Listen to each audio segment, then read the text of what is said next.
Бүгін біздер Шейхлар балықханасында ментай балығы менен ауыз ашамыз. Ең бірінші болып Самарқандтан келген 20 жылдық тәжірибесі бар шеф-повар менен ментай балығын қуырып тастаймыз.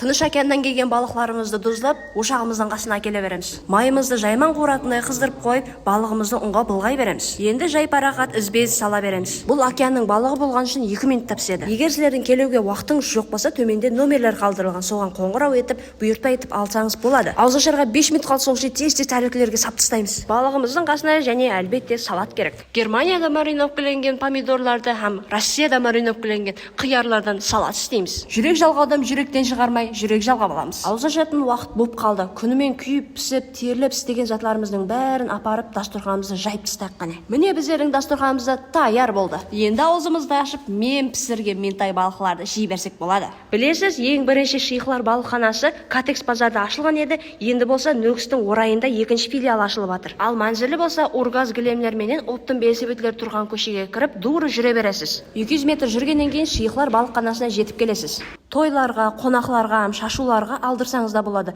Бақасы болса бар жоғы 55 мың сом болады.